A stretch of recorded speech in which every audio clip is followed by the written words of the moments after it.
Et c'est clair qu'il y a toujours 2-3 personnes qui disent non, mais c'est 4 ans trop tôt. Faut comprendre, t'es le petit jeune de la Neuville, donc on va t'apprendre certaines choses. Moi, j'imaginais déjà le singe en pause clope après avoir fait ses activités. Personne qui me soutenait pas forcément et qui maintenant, tout d'un coup, par hasard, etc. C'est peut-être à ce moment-là que j'ai eu l'étincelle politique. Hello tout le monde et bienvenue dans la Cour des Grands. Pour ce nouvel épisode, je reçois le maire de la commune de la Neuville, Lucas Longo. Comment tu vas, Lucas ? Mais très bien. Merci d'avoir accepté mon invitation. Alors pour te présenter en quelques mots, Lucas, t'es dans l'année de tes 26 ans. Et comme je l'ai dit avant, t'es le maire de la Neuville. Et je te reçois justement parce que ce poste, tu l'as obtenu en janvier 2025 à l'âge de 24 ans. Ce qui te fait de toi l'un des plus jeunes maires en Suisse et le plus jeune maire de l'histoire de la Neuville. À côté de ça, c'est toujours aux études. Et tu viens de finir ton master en sciences politiques à l'Université de Lausanne. Tu occupes aussi d'autres postes. Tu es vice-président du conseil du public à la RTS. Tu es responsable d'équipe au Montreux Jazz Festival. Et tu es aussi attaché de production pour Jokers Comedy, qui collabore avec beaucoup de comédiens connus en Suisse comme Marie-Thérèse Porchet, Marina Rollman, Thomas Wiesel ou encore Johan Provenbrenner. Donc tu fais énormément de choses et j'ai même pas tout cité. Donc bon, voilà. Et ça à seulement 25-26 ans, donc c'est pour ça que je te reçois aujourd'hui. Mais si t'es d'accord, on va un peu discuter avec toi de ton parcours, de comment t'es arrivé là, et puis parler aussi de qu'est-ce que tu vois dans le futur, comment t'imagines ton futur, si ça te va. Allons-y. Donc comme j'ai dit, on va commencer par parler de ton passé. Est-ce que tu peux nous raconter un peu ton enfance ? Tu l'as vécu à la Neuville du coup ? Alors mon enfance, mes parents habitaient à Ipsar quand je suis né, donc de l'autre côté du lac de Bienne.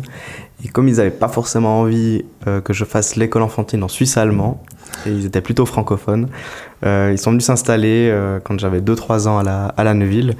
Et du coup, c'est à la Neuville que j'ai fait ma scolarité, je me suis fait des copains, j'ai fait du sport, j'ai participé un peu à la vie de la Neuville et que j'ai jamais vraiment quitté. Et j'y attache quand même une certaine affection. Toi, tu penses qu'être un enfant à la Neuville, c'est bénéfique, c'est cool ou pas ? Ah mais c'est super.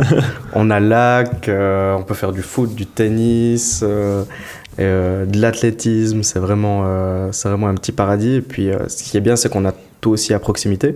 Enfin, le chemin de l'école, que ce soit l'école primaire, l'école secondaire, je pouvais aller à vélo, je rencontrais tous mes copains sur le chemin de l'école. Donc forcément, c'est quelque chose qui est pratique. Et puis j'en garde encore de belles amitiés. Et puis justement, du coup, t'as fait ta période scolaire là-bas. Ça s'est bien passé aussi ? Oui, ça s'est bien passé, comme tout enfant normal. Des belles années aussi au collège du district. Parce que c'est vraiment à ce moment-là qu'on découvre aussi l'ancien district de la Neuville, donc avec les collègues, enfin les amis du plateau de Diez, de Neau. Donc voilà, ça crée des nouvelles amitiés. C'est un peu le premier moment où on s'ouvre un peu au reste du monde, on va dire ça comme ça. Jusqu'à présent, c'est très neuvillois. Et à partir du collège, c'est clair qu'on découvre un peu, y a du monde derrière les montagnes. Et puis petit à petit, on commence à connaître du monde et c'est chouette. Ouais, c'est vrai que d'un point de vue extérieur, les Neuvillois, on les voit un peu comme c'est presque comme une ville en fait, et puis il faut découvrir un peu ce qu'il y a autour, quoi. Mais bon, après le Jura bernois, c'est pas non plus le truc le plus grand du monde. On découvre déjà une petite partie de la Suisse, c'est pas mal. Non, mais la géographie n'aide pas, parce que c'est clair que pour venir ici, on doit passer par Bienne ou le Chasseral, etc. Il y a quand même deux, trois obstacles géographiques qui font qu'on n'est pas non plus... on est proche d'une certaine manière, mais un peu éloigné de par la géographie. Dans cette période scolaire-là, je voulais te demander, est-ce que tu t'intéressais déjà un peu à la politique ou pas ?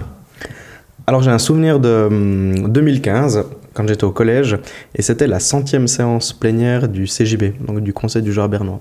Donc je connaissais pas du tout le CJB, c'est des gens en cravate qui font de la politique, ça avait pas l'air forcément super. Et puis ils étaient venus dans les classes, et il fallait un délégué par classe pour aller défendre un projet sportif et culturel de la Neuville à mettre en concurrence dans le Jura bernois. Le Conseil Jura bernois décernait un prix sportif et un prix culturel au nom des jeunes qui participaient dans les établissements scolaires.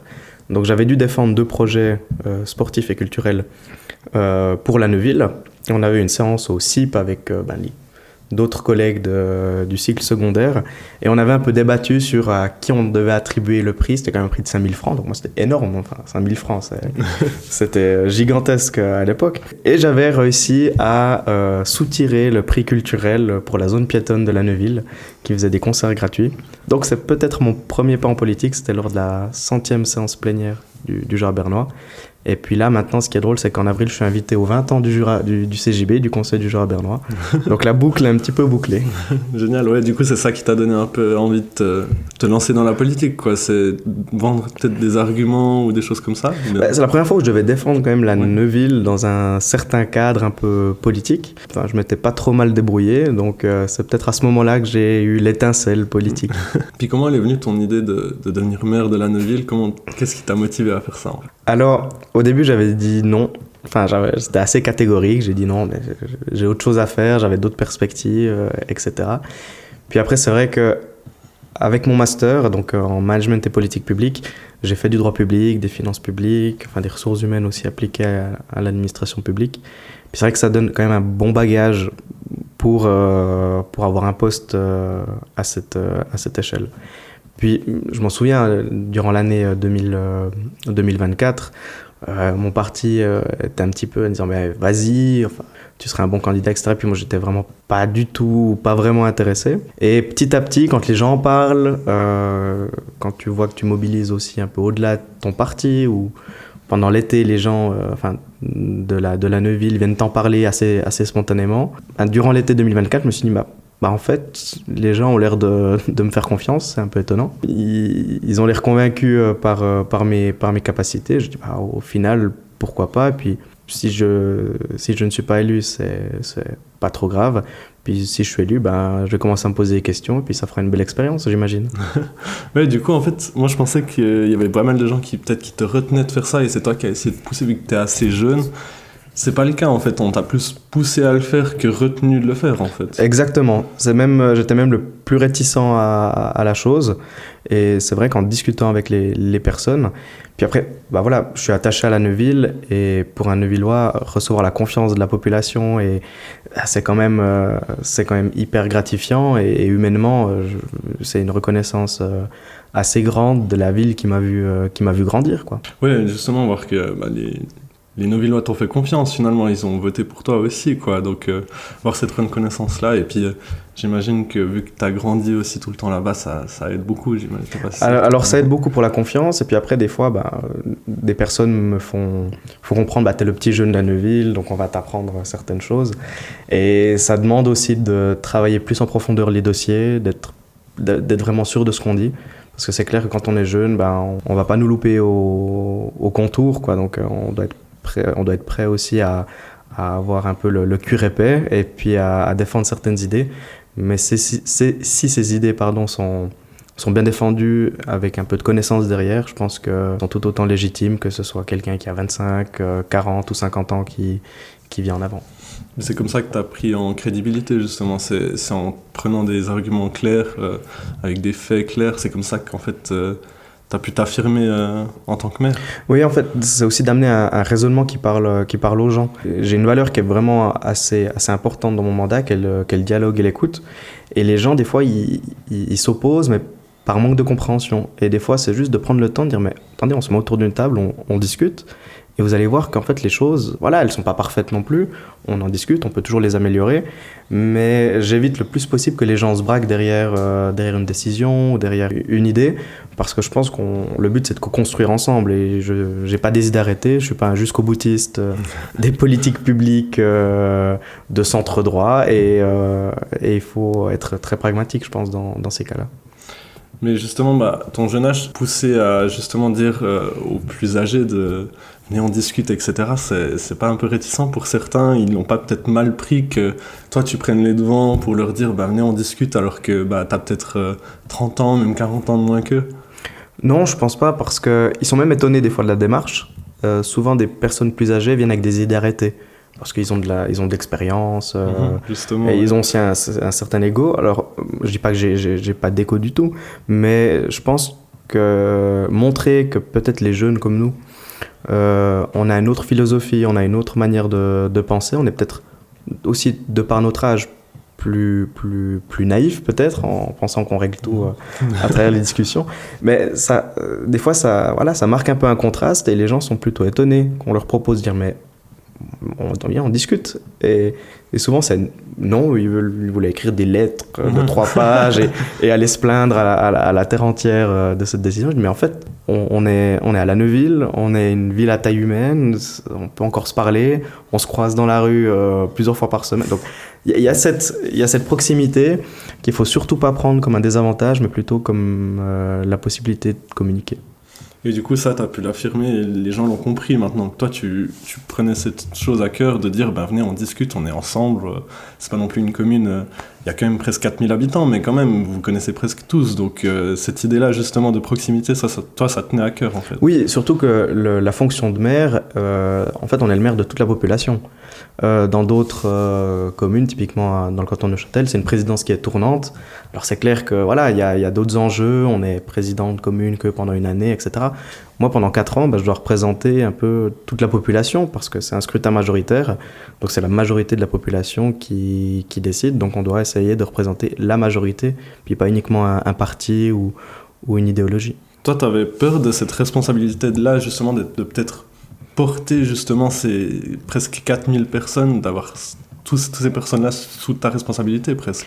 Alors, c'est pas forcément la population qui m'inquiétait le plus. C'est clair qu'au lendemain des élections, on sent un peu le poids des responsabilités.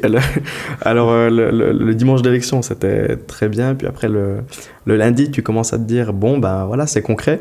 Mais ce qui m'a rassuré, c'est que j'ai posé la question un peu aux autres maires qui ont été élus. C'est rédhibitoire. C'est vraiment, on n'y échappe pas à cette prise de responsabilité, même avant le mandat. Non, ce qui m'importait le plus, c'est plutôt les collaboratrices et les collaborateurs de la commune. Parce que on a environ 80 employés à la commune de La Neuville. Et c'est leur job, c'est leur quotidien, c'est ce qui fait peut-être tourner une vie de famille, etc.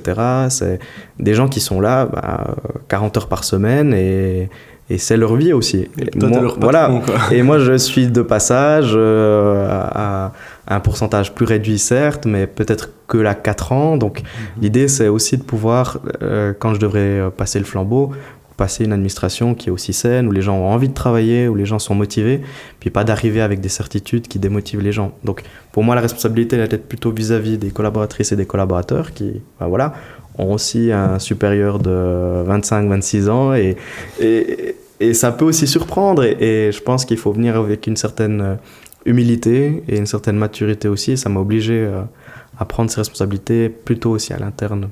On peut passer au premier jeu ? Vas-y. Qui s'appelle les lois insolites. D'accord. J'ai trouvé des lois qui sont en vigueur à travers le monde. Je dois me dire si elles existent ou si je les ai inventées. Vas-y. Comme par exemple tirer la chasse d'eau après 22 heures dans un immeuble en Suisse. C'est vrai, donc c'est dans ce style-là. Quoi. D'accord. J'ai eu beaucoup d'imagination aussi pour trouver les fausses, tu verras. La première, au Vietnam, il est interdit de manger des sandwichs dans la rue pour ne pas faire concurrence aux marchés locaux. Donc des sandwichs achetés en grande surface. Là, je pense pas. C'est faux, exactement. Ouais, ils sont très, en plus, street food, etc. Mais non, c'est pas interdit. Le deuxième, en Indiana, aux États-Unis, les singes n'ont pas le droit de fumer de cigarettes. Bon, c'est les États-Unis, donc ça ne me surprendrait pas. Là, tu donnes un indice quand même. Mais est-ce qu'ils peuvent en acheter, les singes ? Je pense pas. Non, je pense quand même pas. Mais c'est vrai. D'accord. Ça a été interdit en 1924 parce qu'il y a un chimpanzé qui a fumé en public et il me semble qu'à cette époque-là, fumer c'était peut-être pas... Du coup, il a reçu une amende de $5, le propriétaire du singe. Et du coup, le propriétaire, d'accord. Le propriétaire. Moi, j'imaginais déjà le singe en pause clope après avoir fait ses activités avec une voix un peu rauque de singe. Bon, en vrai, peut-être qu'il était avec lui et puis le singe était en garde à vue. Puis... non, du coup, c'est lui le propriétaire qui a payé $5 et puis la loi, elle est restée. Bon, après, c'est des lois qui... C'est une petite ligne par là, quoi. La troisième, à Singapour, il est interdit de mâcher un chewing-gum. Bon, Singapour, ils sont quand même assez stricts. Mâcher un chewing-gum en public, c'est précisé dans la loi ? C'est partout, en fait. Ah, d'accord. Ouais, tu verras pourquoi. Ah, donc c'est-à-dire que c'est vrai. Peut-être Alors c'est vrai. Ouais, je me suis cramé. Parce qu'en fait, tu peux même pas acheter de chewing-gum, donc en ça, tu peux même pas en consommer. C'est interdit? C'est interdit La depuis vente de 1992. Ouais. D'accord, il y a une raison. Bah, c'est pour rendre la ville plus propre. Pour pas que D'accord. les gens jettent un chewing-gum par D'accord. terre. On préfère avoir mauvaise haleine des fois que. Oh, ouais, mais c'est propre par terre, d'accord. Tu trouves que c'est poussé? C'est trop poussé? Oh, ou c'est pas? trop poussé. C'est quand hein. même un peu poussé. Un chewing-gum, maintenant, on est assez grand, on peut les jeter ailleurs que par terre. Bon, après, quand tu vois de certaines personnes qui roulent et qui mettent une bouteille en plastique, je pense que c'est quand même bien que ce soit des trucs en vigueur, hein, mais peut-être pas interdire la vente. Quatrième, à Brisbane en Australie, si on croise un kangourou, on doit lui faire un signe de salutation. Ça, je crois que j'en ai déjà entendu parler, oui, c'est vrai. C'est complètement Non. faux. Mais peut-être il y a un truc qui ressemble. mais en Une tout tradition. cas, Alors, on va dire que c'est une tradition. Ouais, c'est une tradition. Voilà. Cinquième, en France, il est interdit d'appeler son cochon Napoléon. Ouais, les Français sont très attachés, je pense, oui. Oui, C'est vrai. oui. Bah, ça a été mis en place il y a 3 siècles justement pour éviter qu'on Voilà. le compare à cet animal-là, quoi. Bon, tu verras, bientôt on pourra plus appeler Macron non plus. Donc, Ouais, c'est quand vrai. même. Sixième, au Royaume-Uni, il est interdit de mourir dans l'enceinte du Parlement anglais. Ouais, ça me surprendrait pas, oui. C'est une légende urbaine, donc c'est faux. Mais en fait, si tu veux, c'est lié au Palais Royal qui est considéré comme un parlement. Et du coup, si tu meurs dans le Palais Royal, t'as le droit à des funérailles nationales, ce qui coûte hyper cher. Et du coup, c'est comme si t'avais pas le droit de mourir dans le Palais Royal parce que sinon t'allais payer une blinde. Mais en soi, c'est pas une loi qui existe. Ah, parce que les frais sont imputés à la famille. Ouais. Ah, bah d'accord. Donc, bon. Effectivement. Septième, en Suisse, il est interdit de courir dans les gares. Alors, faire du vélo, ça, j'ai déjà eu une amende, donc c'est acté, c'est acté par expérience. Non. Non, c'est faux, exactement. Mais des fois, quand on voit nos lois, je me dis c'est probable, quoi. Toi, tu trouves que des fois, les lois, elles sont peut-être trop poussées en Suisse parce qu'on est un peu trop rigoureux sur certaines choses qui valent peut-être pas forcément la peine. Alors, de nouveau, mon expérience fait que c'est clair que des fois, on a beaucoup trop de lois, mais en même temps, c'est aussi une sécurité parce que comme on est dans un état de droit, il faut pouvoir justifier toutes les actions de l'État ou même d'une commune. Hein. À l'échelle d'une commune, on peut que effectuer ce qui nous est confié soit par la population, soit par une base légale du conseil de ville, du conseil général. Donc d'un côté, c'est quand même un peu une sécurité d'avoir des bases légales assez poussées, puisque ça met une limite à certaines choses. Mais c'est clair qu'après, il y a toujours des lois qui sont à remettre dans un contexte. La dernière, en Suisse, si un automobiliste oublie ses clés à l'intérieur de son véhicule et qu'il est ouvert, il peut être puni par la loi. Ça rendrait accessible le véhicule à n'importe qui. Je trouverais ça répréhensible, ouais. T'as raison. Je peux même te citer l'article 22 de l'ordonnance sur les règles de la circulation routière, qui stipule que le conducteur ne doit pas s'éloigner de son véhicule sans avoir pris les mesures nécessaires pour éviter toute utilisation du véhicule par des tiers, ainsi que tout accident. Voilà. Comme ça, on peut éviter que le singe qui fume commence à rouler la voiture et on aura fait le tour des bases légales. Tout est lié. Puis tu dois saluer un kangourou. C'est ça. Toi, tu connais des lois absurdes en Suisse ou pas? Pas en Suisse, mais en France, je sais qu'il y a, juste il n'y a pas longtemps, ou c'est peut-être encore en vigueur, les femmes n'avaient pas le droit de porter de pantalon. C'est vrai? Oui. Et je crois qu'il y avait quelque chose comme ça sur le style vestimentaire, mais qui date du Moyen-Âge, parce que c'était mal connoté, etc. Et ça a été aboli. Et en Suisse, pas, mais en France, je sais qu'ils sont spécialistes pour ces lois un petit peu du Moyen-Âge qui restent après dans les rééditions des bases légales. Mais c'est vrai, ce truc. Ils interdisaient à un moment donné que les femmes n'osaient pas porter de pantalon. Ah, c'est fou. Ok. Bah, j'espère qu'ils ont changé la loi, hein, parce que sinon, il y aurait beaucoup de personnes à demander. Si ça te va, on passe à la deuxième partie de discussion. On va passer un peu plus au présent, même si on l'a un peu abordé déjà avant. Mais je voulais te demander si tu étais d'accord de raconter un peu comment ça s'est passé, justement, ta campagne électorale pour arriver à ton poste de maire de la Neuville.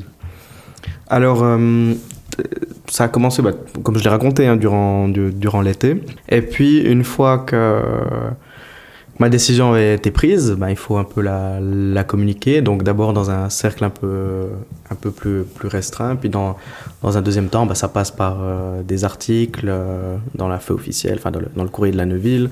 Puis après forcément, on a le droit à un petit portrait du journal du Jura qui présente les candidats. Et ça se fait petit à petit. Et puis après, j'étais étonné du nombre de soutiens. On le voit aussi sur les réseaux sociaux. Des gens que je connaissais pas, mais qui font confiance ou qui me connaissent de loin. Et petit à petit, en fait, on se sent un peu, pas jusqu'à dire porté, mais on prend aussi confiance. Et c'est clair qu'il y a toujours 2-3 personnes qui disent non, mais c'est 4 ans trop tôt, ou pas cette fois, etc. Et puis bah, c'est bien parce qu'ils ont aussi l'honnêteté de venir me le dire. Et je trouve intéressant parce que cette campagne, elle est aussi faite sur bah voilà, sur déjà mes valeurs, de dire mais bon, on en discute, etc. Puis après, c'était une campagne où il y avait aussi 5 candidats. Donc, il fallait aussi pouvoir se faire sa place. C'est rare que pour une campagne à la mairie, il y ait 5 candidats, dont une personne sortante. Il faut aussi pouvoir se faire sa place. Et puis au début, bah, même les journalistes, ils disaient oui, bon, vous avez quand même pas vraiment vos chances vis-à-vis d'une personne sortante, parce que voilà, c'est toujours un peu la tradition, etc. Je dis, ben, moi, j'ai pas beaucoup d'attentes, et puis j'y vais peut-être aussi avec une certaine naïveté ou humilité, puis on verra. Moi, je me mets à disposition, et puis faut pas faire campagne en étant avide de pouvoir, et puis etc. Surtout qu'on a la Neuville, enfin et puis des fois cette campagne prenait vraiment des proportions un peu nationales, ou etc. Et des fois j'étais voilà, je me disais non, mais on a la Neuville, on se connaît, on fait campagne, et puis il y a cette stratégie aussi de parti, etc., qui moi me fatigue assez vite, parce qu'on travaille très bien pendant 3 ans et demi, et les 6 mois de campagne, c'est comme si tout le monde était sur un piédestal politique, etc., où on scrute chaque chose. Et puis moi, j'y allais vraiment avec pas mal de simplicité. C'est peut-être aussi ce qui a plu. Et j'ai des personnes qui m'ont dit « Ah bah tiens, viens, on fait une vidéo de campagne, etc. » Et puis je dis « Oui, mais il ne faut pas que ce soit non plus quelque chose de trop extravagant, parce que ça me ressemble pas. Moi, j'ai envie de faire campagne avec mes propres valeurs, et puis c'est des valeurs naturel, voilà, quoi. exactement que je vais porter. » Du coup, bah, t'es arrivé à ce poste de maire. T'as dit justement qu'il y a des gens qui t'ont soutenu sur les réseaux, peut-être aussi dans la rue, etc. Est-ce que c'était souvent des jeunes ou des plus âgés? Enfin, qui te soutenait surtout? Non, c'était vraiment, c'est ce qui m'a aussi surpris, c'est un peu toutes les générations, enfin les jeunes de la Neuville forcément, parce que j'ai fait du foot, du tennis, enfin on a développé avec mon ami Lyndon les Last Friday, donc c'était aussi des gens qui ont perçu cet engagement pour la commune, qui ont vu aussi que j'étais engagé, et des personnes plus âgées, enfin d'autres générations, qui ont vu en fait une certaine confiance envers la jeunesse. Mais une jeunesse qui même au niveau régional et au niveau suisse, qui se bat pour certaines valeurs, qui se bat aussi pour un futur, qui se bat aussi avec d'autres points de vue. Et moi, j'ai senti aussi des personnes plus âgées de dire non, mais maintenant il faut que la jeunesse fasse son travail, décide pour elle, et puis nous on soutient, on est là en appui, mais il faut que ça vienne de vous, les jeunes, et c'est un peu le message qui m'a été donné. Du coup, tu sens que tu as eu une influence sur ça, parce que les jeunes et la politique, c'est pas forcément toujours le truc qui ressort le plus, en mode on s'intéresse beaucoup à la politique ou quoi, mais est-ce que tu penses que toi, tu as pu jouer un rôle là-dedans, de dire que peut-être, regardez, la jeunesse, elle peut s'en sortir en politique, et puis j'aimerais amener aussi les jeunes avec moi pour aller plus dans la politique, ou en tout cas voter et regarder ce qui se passe en politique suisse, quoi. Oui, je pense que ça donne un message de... Nous, je parle les jeunes qui s'intéressent en politique ou qui sont même élus. Si on s'y intéresse, tout le monde peut s'y intéresser aussi. Après, c'est clair qu'on a des affinités plus ou moins poussées pour la chose publique. Mais même moi, je me suis inspiré de jeunes maires. Je prends l'exemple de Corentin Jeanneret, maire de Saint-Imier, un ami à moi. J'ai aussi vu qu'il avait été élu à un jeune âge. Il y a maintenant, on a aussi un petit peu des contacts avec les autres jeunes maires de Suisse ou de Suisse romande, que ce soit dans le canton de Genève, en Valais, etc. Puis en fait, on remarque que petit à petit, même dans les exécutifs des communes, on a de plus en plus de jeunes personnalités qui se mettent en avant. Et je trouve que c'est encourageant, et ça doit aussi être motivant pour d'autres personnes. Mais tu sens que toi, ça a servi à quelque chose que tu sois maire dans ce combat-là? J'ai pas la prétention de dire oui, j'ai lancé des carrières, etc. Mais ne serait-ce que juste intéresser les jeunes à aller voter, et aller voter pour ma candidature, parce que je suis aussi certain qu'une bonne partie des jeunes de la Neuville sont allés voter parce qu'il y avait un jeune qui se présentait et en soutien, ça on me l'a dit. Enfin, j'étais très touché mais quand même les jeunes de la Neuville fassent cette démarche. Certains m'ont dit mais moi je vais jamais voter, mais là je suis allé voter pour toi. Donc rien que de faire ce pas, de se déplacer puis de soutenir un autre jeune, je pense que c'est déjà une première étape. On l'a dit avant, t'as pris en crédibilité justement en ayant des arguments clairs à chaque fois que tu présentais quelque chose. On a vu justement que tu poussais aussi les jeunes à s'intéresser à la politique. Ceux qui te critiquaient avant que tu sois maire, est-ce qu'ils sont revenus vers toi en s'excusant ou en disant justement en fait je me suis trompé quoi, tu fais très bien ton travail? Alors certaines personnes, oui, ont cette... sont approchés de moi et puis ils disent oui alors on pensait que t'étais trop jeune et puis voilà. Après je suis pas non plus je suis perfectible, hein, c'est pas du tout le propos. Même des fois certaines personnes ne comprennent pas et puis je reçois ils viennent m'invectiver en disant non mais ça on peut pas faire comme ça, etc. Alors il y a de tout mais c'est clair que, et ça faut aussi faire attention, c'est souvent quand on prend ce genre de responsabilité, les gens ils voient quand même un intérêt à avoir de la sympathie pour le maire, parce que forcément c'est quelqu'un qui peut faire avancer l'un ou l'autre dossier, etc., etc. Et puis ça, je suis aussi assez attentif aux personnes qui me soutenaient pas forcément et qui maintenant tout d'un coup par hasard, etc. Ça c'est aussi quelque chose, je me protège quand même pas mal. Et j'ai un cercle qui est un cercle proche qui me soutient, et je pense que c'est vraiment un bon appui. Et puis après, il faut être conscient que les gens ont tous un intérêt individuel et que moi, je dois faire respecter plutôt l'intérêt collectif. On l'a dit vaguement, mais tu fais partie du Parti libéral radical, donc du PLR. T'as eu de la peine à t'identifier à un parti au début ou pas ? Non, pas forcément. En fait, je suis entré au PLR en entrant au conseil général, c'est-à-dire qu'une place se libérait et on est venu me poser la question, est-ce qu'on est en milieu de législature, telle personne va se retirer, est-ce que tu souhaites prendre sa place ? Moi j'avais 18 ans, j'ai à peine le droit de vote, qu'est-ce que vous voulez que j'aille faire dans un conseil de ville où ils parlent finance, etc. C'est pas du tout, c'est pas très crédible, même moi je le disais donc à 18 ans pour te dire.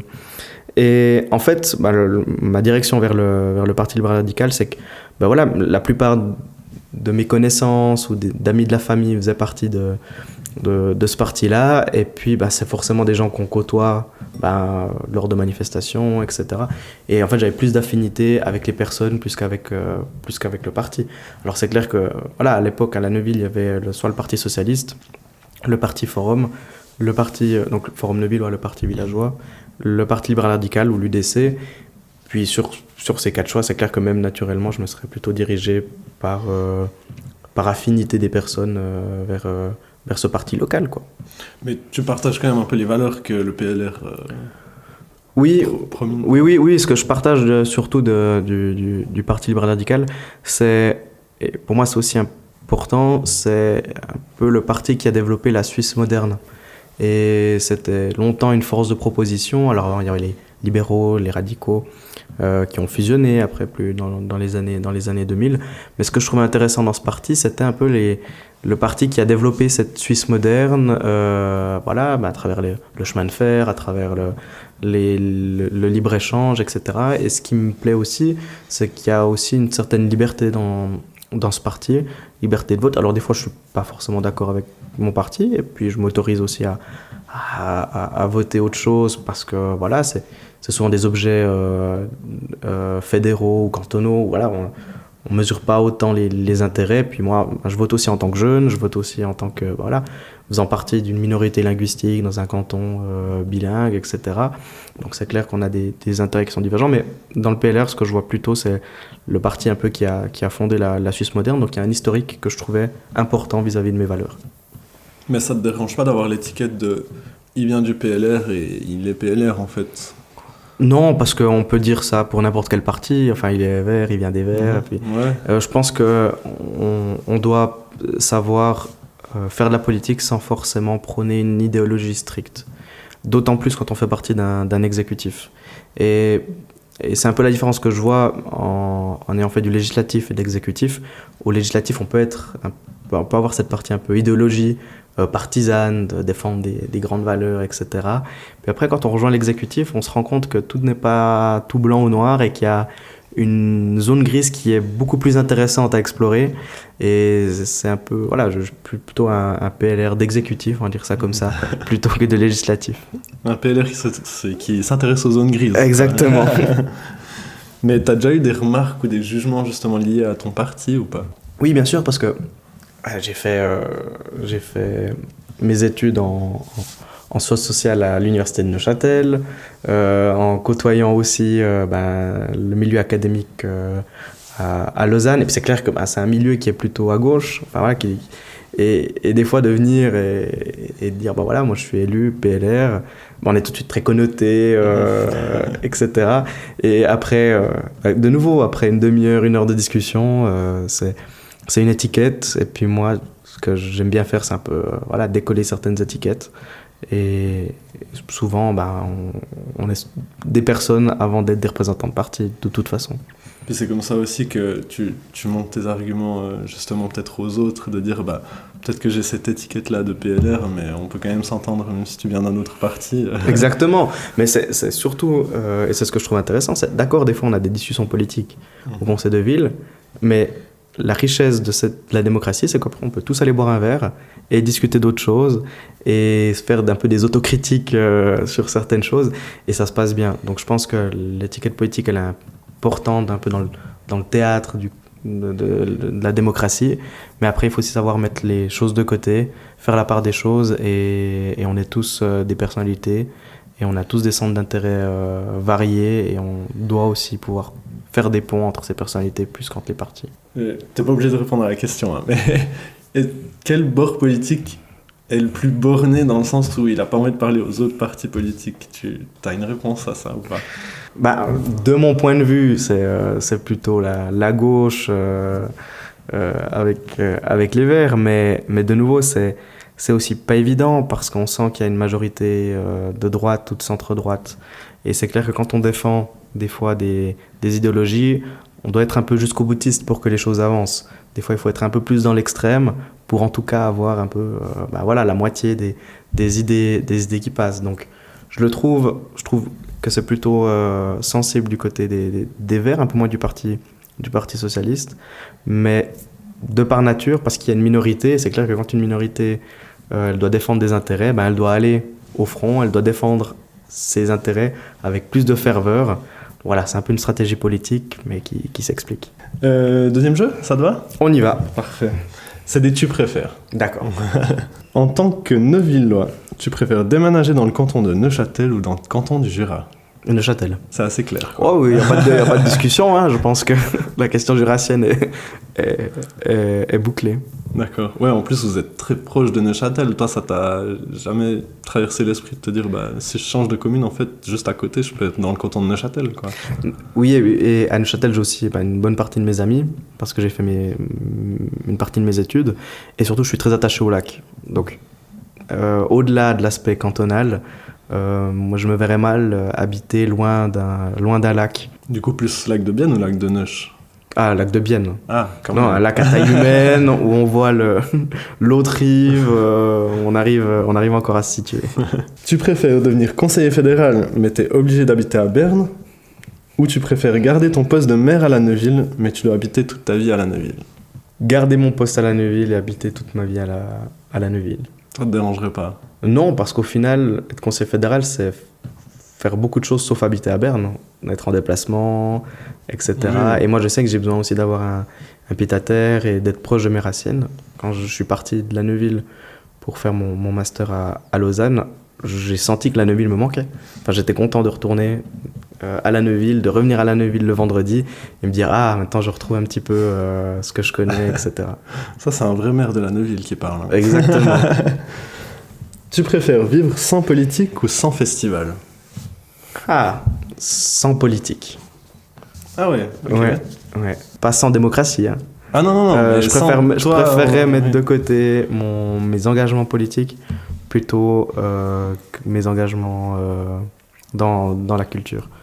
parce que la culture ou les festivals, ça fait vraiment partie de moi, et puis c'est quelque chose qui va perdurer.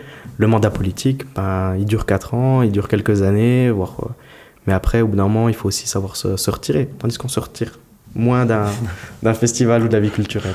En tout cas, difficilement, quoi. Mais je pense que quand tu ressors d'une séance dans la politique, c'est plus facile d'en sortir que dans un festival, quoi. Ouais, et puis des fois, la politique, c'est aussi un type de festival, hein, ça je te cache ouais, pas. alors je pense bien aussi, mais c'est quand même une autre ambiance. Exactement.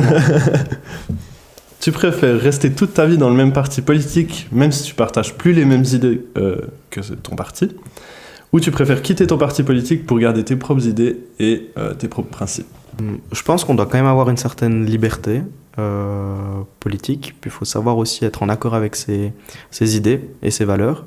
Sortir d'un parti, pourquoi pas, mais avant de sortir, je me battrai quand même pour défendre mes idées et défendre un certain point de vue. Puis après, c'est peut-être une cause perdue, ou peut-être on arrive à bouger les lignes, à trouver des compromis. Mais avant de quitter le parti, je me battrai quand même pour dire non, mais écoutez, là, on peut faire mieux, et puis on peut avoir une autre vision. Fidèle à toi-même, quoi. Exactement. Jusqu'au bout. Tu préfères apprendre qu'une personne vote selon son parti politique sans réfléchir, même si c'est pas forcément son avis, ou tu préfères que cette personne ne vote pas du tout?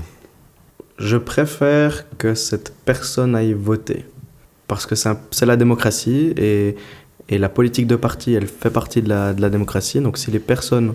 Moi, le but, c'est qu'il y ait le plus de taux de participation, même s'il est partisan, au moins, ça représentera des voix de parti et une idéologie, enfin un cadre politique qui existe déjà, plutôt que les gens se détournent complètement de la politique. Parce que ça veut dire que s'ils vont voter selon un parti, c'est qu'ils se sont au moins renseignés de ce que pensait le parti, donc ça me rassure. Mais il y a quand même beaucoup de personnes qui se disent je suis de ce parti-là, et puis je regarde ce qu'ils votent et j'écris juste... Oui, mais les partis donnent des consignes de vote à travers leur assemblée des délégués. Enfin, c'est pas uniquement une personne qui forge un avis d'un seul parti, et heureusement. Donc je pense que voilà, l'assemblée des délégués est aussi compétente pour voter. Enfin, voilà, les intentions de vote du parti émanent quand même d'un petit processus démocratique interne. Et c'est la seule fois que je donne volontairement mon avis, aller voter, parce qu'on a la possibilité de voter, donc que ce soit n'importe quel parti ou n'importe quelle votation, ça m'est égal, mais voter, on a la possibilité de le faire en Suisse, et même plusieurs fois par année, donc c'est pas un tu préfères, mais imaginons qu'il faut supprimer un poste au Conseil fédéral. À quel conseiller ou conseillère fédéral déciderais-tu d'enlever ses fonctions? Donc en fait, on doit aller vers le conseiller et dire bon voilà, vous avez fait du bon travail, mais maintenant il faut... ouais, je vous remercie. Tu lui dis ce que tu veux, mais au revoir, quoi. Je vais me mettre des gens à dos, mais je vais pas prendre trop de risques, je vais dire Martin Pfister. Dernier arrivé, malheureusement, coupe budgétaire, voilà. Ok, pas trop de risques, ça marche. Pour une campagne publicitaire, pour une élection et une votation, tu préfères utiliser les réseaux sociaux ou les affiches publicitaires? Je préfère les réseaux sociaux. Parce que je trouve que l'affichage publicitaire, je trouve des fois un peu vieillot, avec des couleurs un peu criardes, des affiches qui se décollent. On aura des exemples dans la campagne, mais je trouve des fois, voilà, c'est vraiment de la manière, la manière primaire de faire de la politique.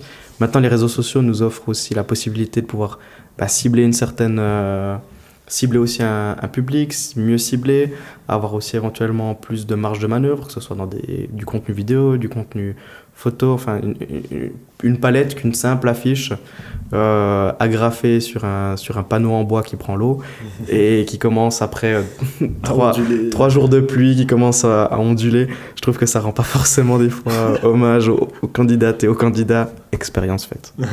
Où il y a des gens qui s'amusent à dessiner des trucs dessus. Exactement. On voit très bien de quoi tu parles, mais tu penses que ça a quand même pas toujours plus d'influence, les affiches publicitaires, que les réseaux sociaux? Je pense que l'affiche, elle doit quand même être maintenue parce qu'elle est très institutionnelle. Enfin, c'est le matériel de campagne par excellence.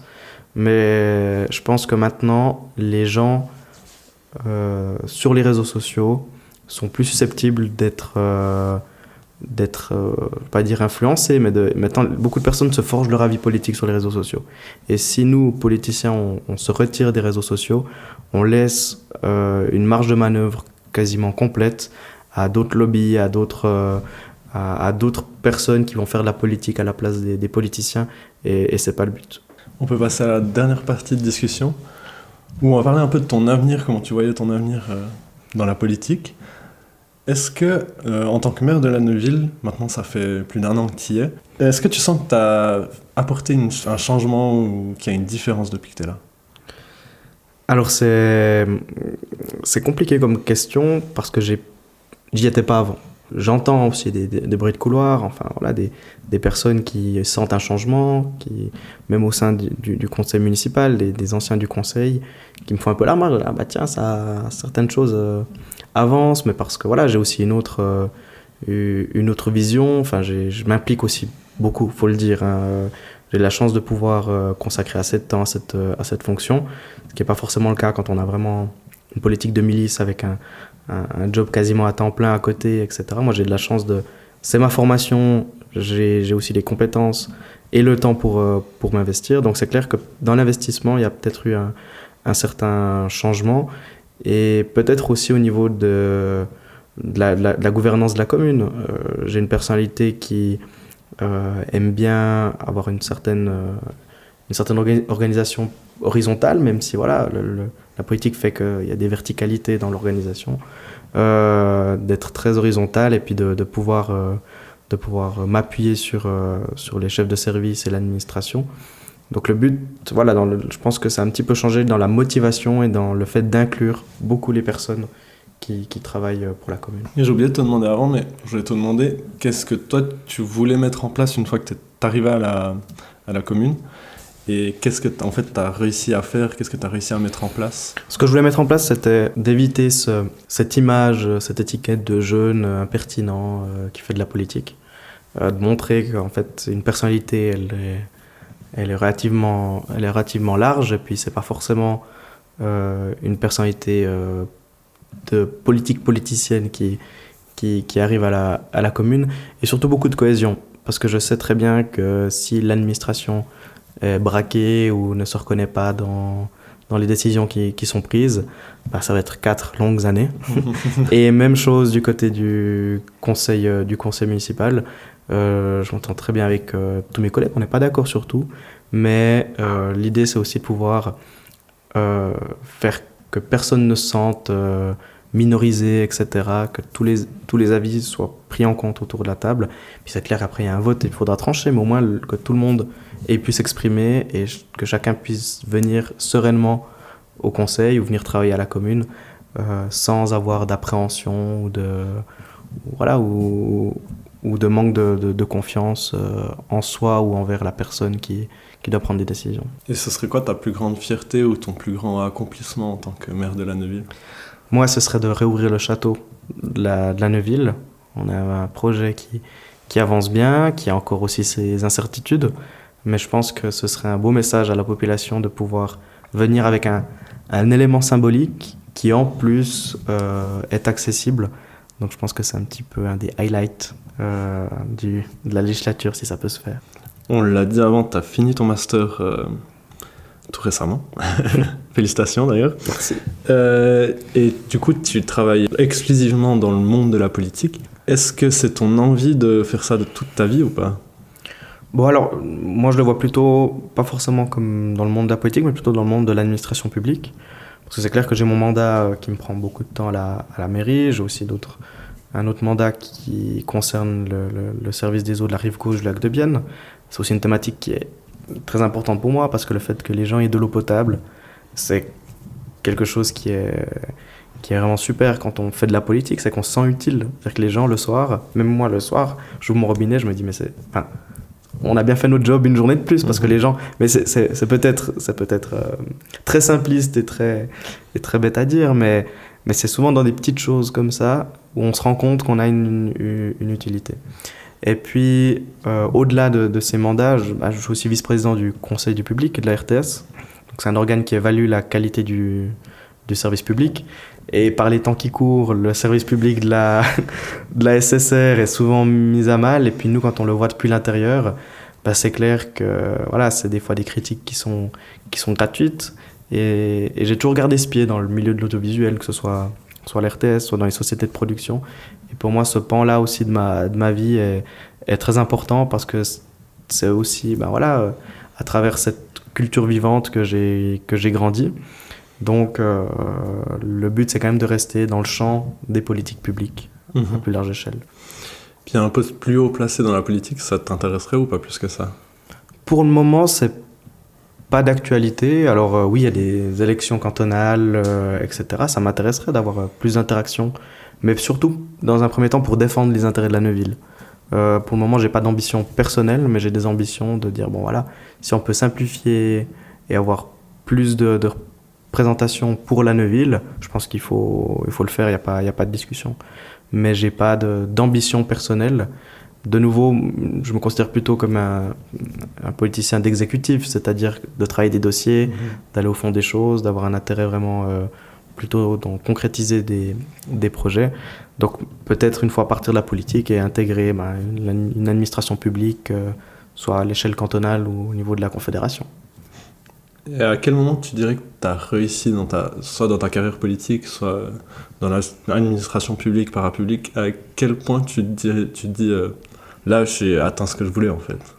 On peut refaire un podcast dans 40 ans quand j'approcherai de la retraite, et puis je te dirai si j'ai vécu. Non, mais je pense que le fait de réussir, pour moi, il est pas lié au monde professionnel.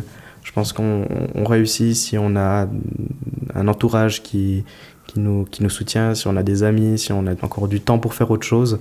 Et moi, j'ai de la chance que mon activité principale, c'est aussi une passion. Donc, je pense qu'on réussit quand on peut se lever chaque jour. C'est peut-être très banal ce que je veux dire, mais quand on se lève chaque matin en disant allez, maintenant on y retourne, et puis on a du plaisir à faire ce qu'on fait. Et le soir, quand on se couche, je veux dire on a eu du plaisir effectivement à faire ce qu'on a fait aujourd'hui.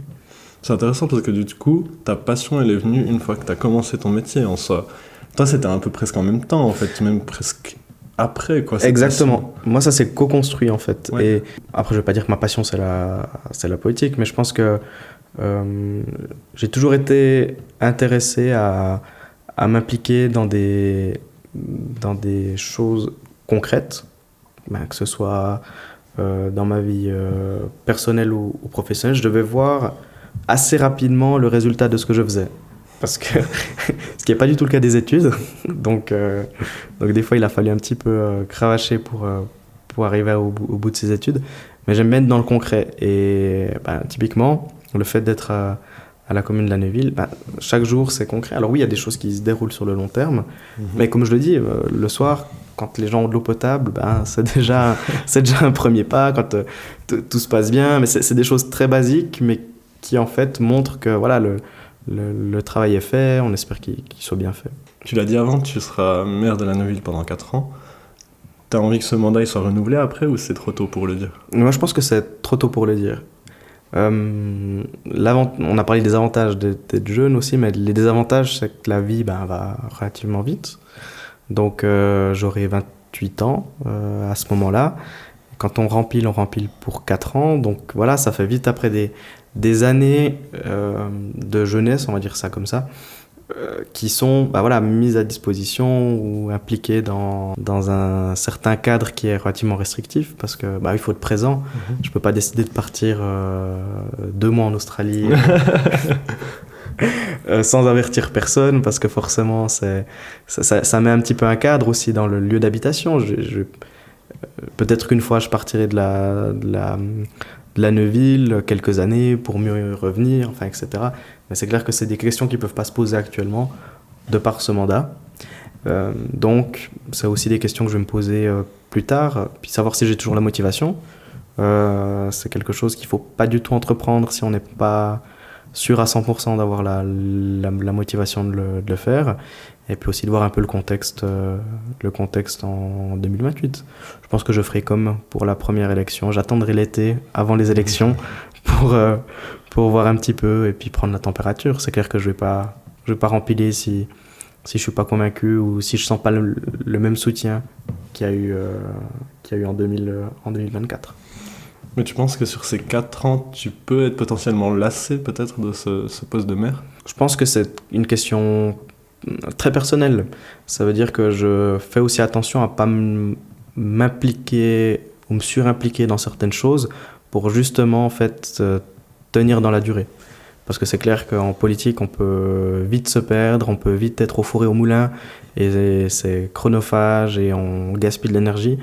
Et c'était un peu le challenge de cette première année, c'était de trouver un rythme.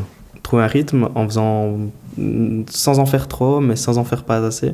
Parce que je sais que c'est un peu un marathon, c'est 4 ans, et on peut pas tout donner la première année, et puis après laisser couler les 3 autres années. Donc c'est aussi avoir cette capacité à tenir dans la durée, qui pour moi est importante. Ça te fait peur qu'un jour, à La Neuville, on te fasse plus confiance en tant que maire? Peut-être déjà dans ces 4 années, on te dise, mais en fait, t'es pas la bonne personne pour ce poste, quoi. C'est le risque.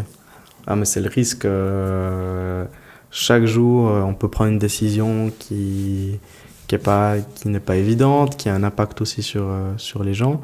Je pense que le manque de confiance interviendra quand je viendrai avec des idées préconçues, avec peut-être un peu trop d'autorité, etc.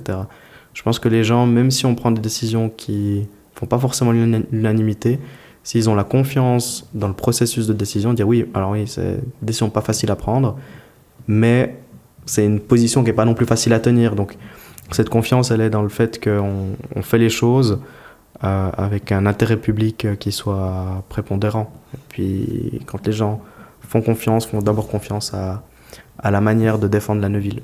On passe au 3e jeu? On y va. Ce sera le jeu de la minute. J'ai préparé plusieurs questions autour de la politique suisse, de La Neuville et du Jura bernois, mais des fois c'est un peu plus vaste que la politique. Je suis prêt. C'est parti. Le conseiller fédéral Ignacio Cassis est à la tête de quel département actuellement? Le DFAE. Depuis 1848, y a-t-il eu plus ou moins de 100 conseillères et conseillers fédéraux en tout? Plus. Vrai ou faux, parmi ces 121 conseillers fédéraux, 72 d'entre eux font partie du PLR. Ah, ça c'est vrai. Où est née la conseillère fédérale Elisabeth Baumschneider?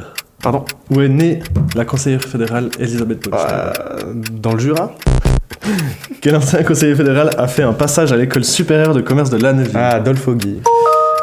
Comment appelle-t-on traditionnellement les habitants de La Neuville par leur surnom historique? Les Neuvillois? Comment s'appelle la fontaine située au cœur de la vieille ville de La Neuville? La fontaine du Banneret. Comment s'appelle l'attaquante de 23 ans originaire de La Neuville qui joue actuellement au HC Bienne? Noah Delémont. Non. Jérémy Verchi. Vrai ou faux, un conseiller fédéral a déjà été élu en habitant dans le Jura bernois? Non. C'est vrai. Enfin, t'as raison. Pardon. Okay, merci. Après, il dit HC Bienne, je dis c'est Noah. Puis après, attaquant, puis après, c'est Jérémy, ça? C'est Jérémy Verti, voilà. Du coup. Si on le compte, ça fait 7. Voilà. Donc, très bien. 7 sur 9, quand même. Ça va. J'ai fait faux, je suis sur à Baumschneider parce que... Ouais, exact. Alors, si on revient sur toutes les questions, si ça te dérange pas. Oui. Donc, DFAE, exactement, pour Ignacio Cassis. Il y a 121 conseillères fédéraux en tout. Oui. Donc, plus, t'avais raison. 72 du PLR, t'avais raison aussi, c'était vrai. Elisabeth Baumschneider est née à Saint-Imier. Ah oui, c'est juste. Donc voilà. Je le dirai à Corentin à l'occasion. Une jurassienne bernoise. Oui. Adolphe Guy a effectivement fait l'école supérieure de commerce de La Neuville. Le surnom historique de La Neuville, je sais pas si c'est vrai, mais j'ai trouvé cette information, c'est les Gaures. Les Gaures, j'ai jamais entendu ça. J'espère que c'est vrai. J'irai enquêter. Parfait. La fontaine du Banneret, c'est effectivement la fontaine. Jérémy Berchi, on en a parlé. Et oui, c'est l'attaquant, pas le défenseur, et qui joue. Oui, parce qu'en fait, Noah n'est pas du tout neuvillois. Mais c'est absurde, complètement absurde. Il joue à Cloton maintenant. Et en plus, non, mais alors, je suis désolé, Noah, si tu nous écoutes. Alors, vrai ou faux, un conseiller fédéral a déjà été élu en habitant dans le conseil du Jura bernois, c'est faux. Non, ça serait, sinon ce serait pas assez vanté. Ouais, c'est vrai. Est-ce que tu veux faire les dernières questions qui restent? Oui. Combien de sièges compte le Jura bernois au Grand Conseil du canton de Berne? Donc pas la députation francophone. Le Jura bernois. 12. Exactement. Qui est actuellement la présidente du Conseil du Jura bernois? Virginie Ayer. Ouais. Une collègue. Salutations. À quelle altitude est située l'antenne du Chasseral à 100 mètres près? Oh, c'est facile, 1607. Ouais, c'est juste. Ouais, j'ai 1606, mais on te la compte. C'est Oui, bon. oui. Quel est le seul canton suisse à n'avoir qu'une seule commune? Ah, bonne question. Moi, je dirais Schwytz. C'est Glaris. Glaris, ouais, bon, c'est un des deux.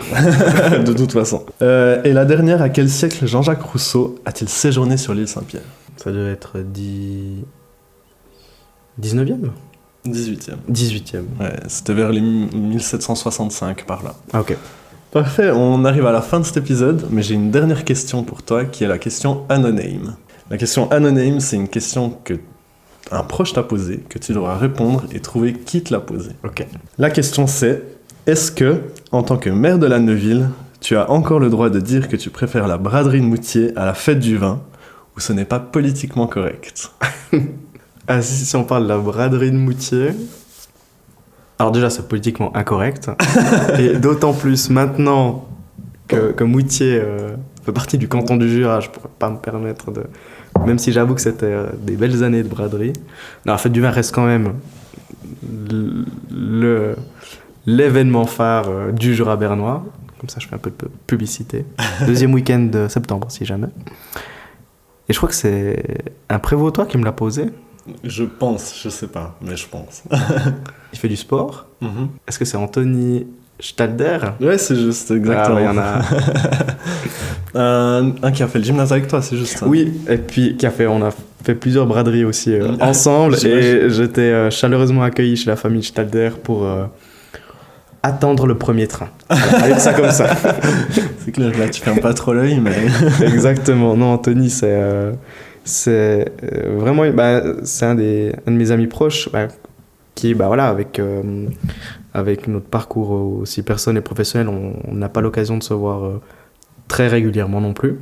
Mais quand on se voit, c'est comme d'autres amis du gymnase, comme si on avait quitté le gymnase il y a une semaine. Et c'est justement ce type d'amitié qui est hyper précieuse, parce qu'on sait que voilà, qu'on pourra toujours s'appeler une fois pour venir manger des filets de perche à la Neuville ou passer un petit moment ensemble. Donc super Anthony, la grande classe. Rendez-vous en tout cas de toute façon à la braderie de Moutier, j'imagine.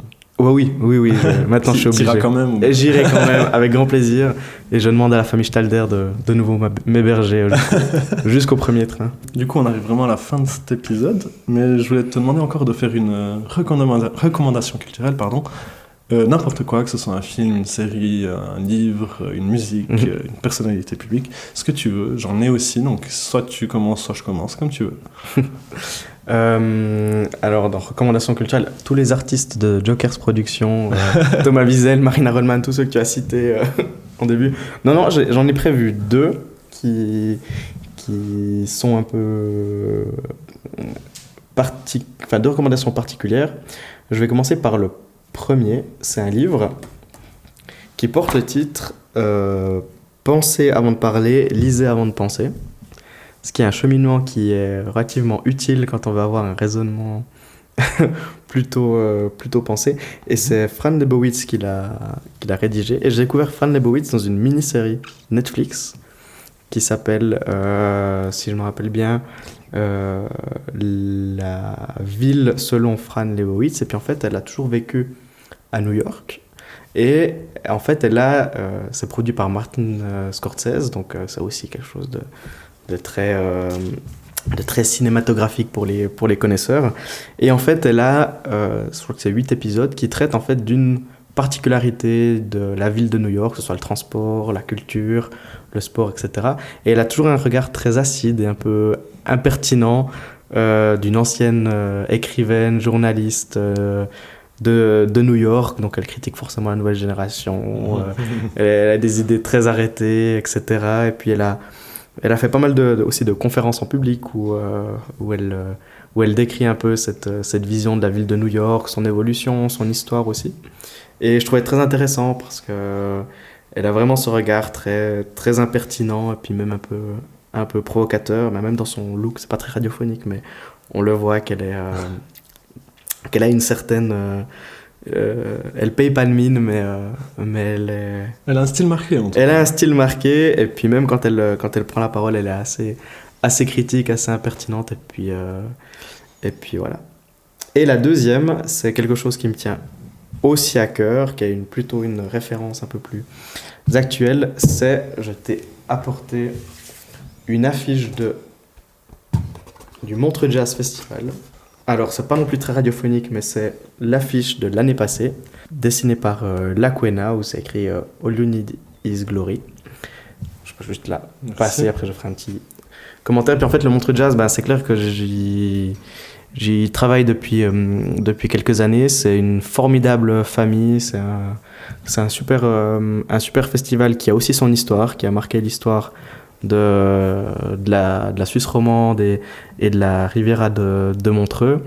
Deep Purple a fait un titre sur le casino qui fumait sur le lac Léman. Et je l'ai apporté, c'est l'affiche de l'année passée, et puis c'est le 60e anniversaire du Montreux Jazz cette année.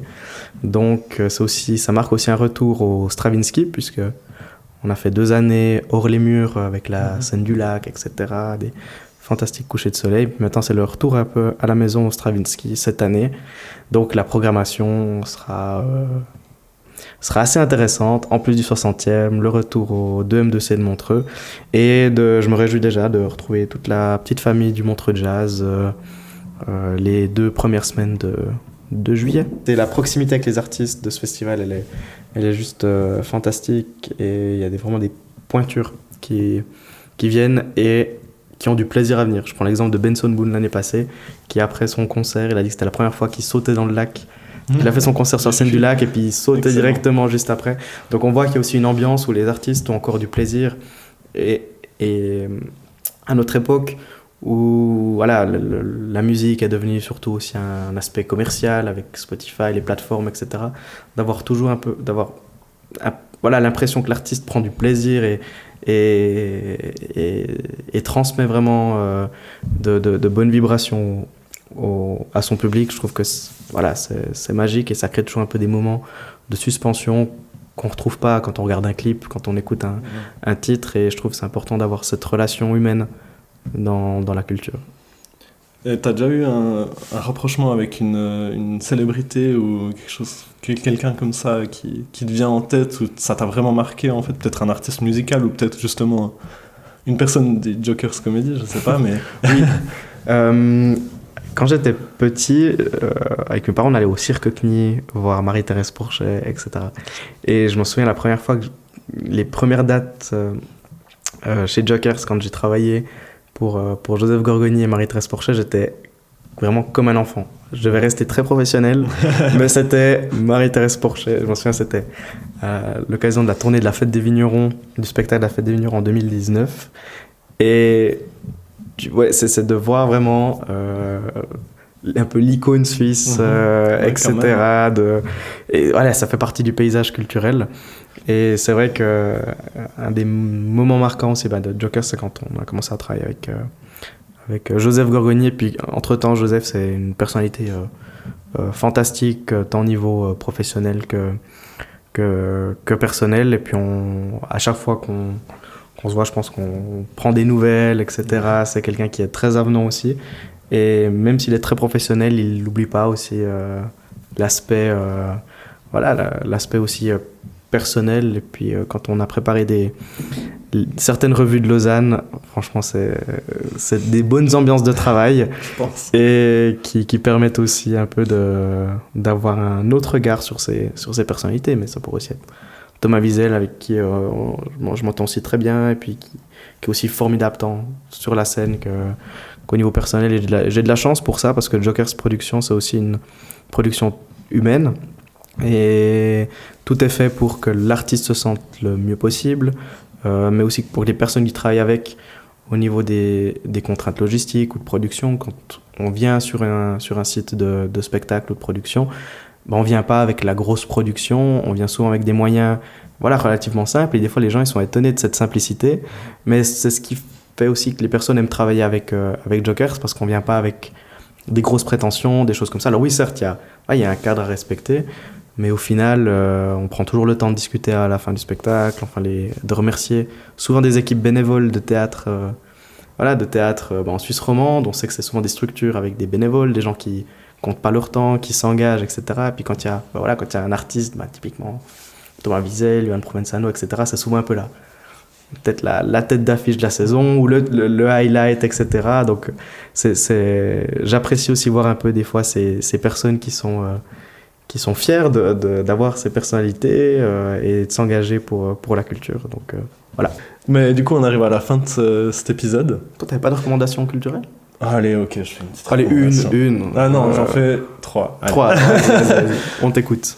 Ma première recommandation culturelle mes 3 recommandations vont tourner autour de la politique. Je suis pas un énorme fan de politique, mais je prends toujours le temps de voter et je trouve que c'est hyper important. Donc, je vais vous expliquer comment je vote. Première étape, je vais voir sur YouTube et je tape EasyVote et je regarde les vidéos de EasyVote parce que je trouve ça excellent.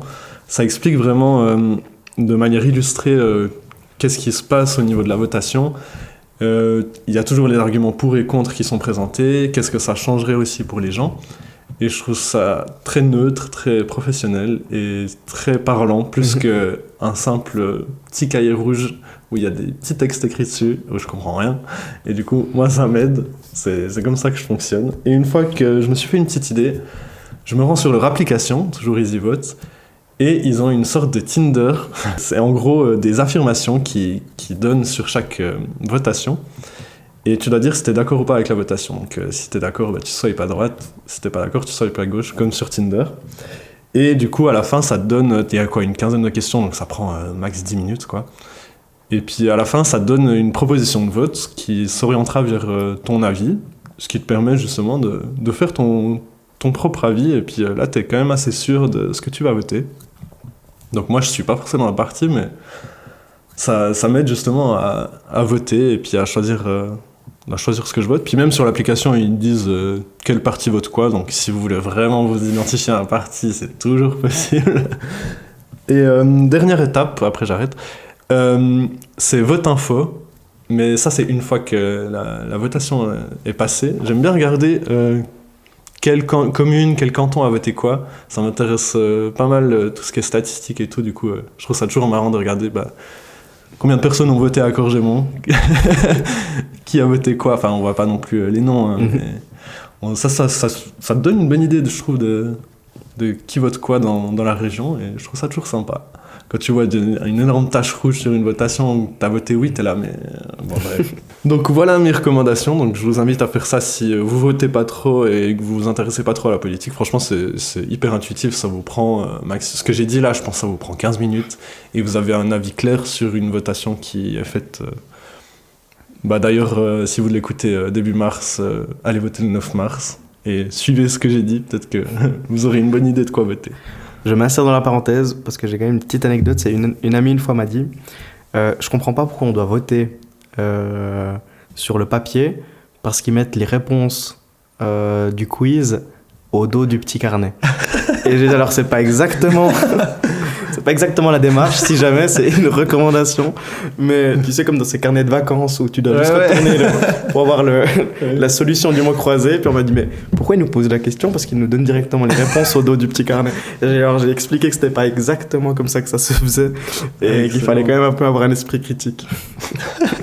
Bon, du coup on peut clôturer cet épisode. Encore merci Lucas d'avoir accepté mon invitation. Merci à toi.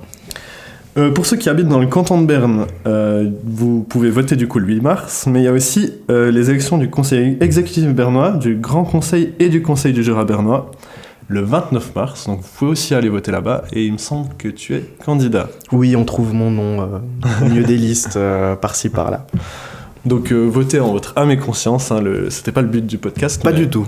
Mais je vous encourage toujours à aller voter, que ce soit n'importe quoi, n'importe qui, mais réfléchissez quand même avant de voter. C'est le seul conseil que je donnerai. Et puis moi, je vais laisser le shérif de Lanneuville retourner dans ses quartiers. Allez, ciao tout le monde, merci d'avoir écouté. Ciao.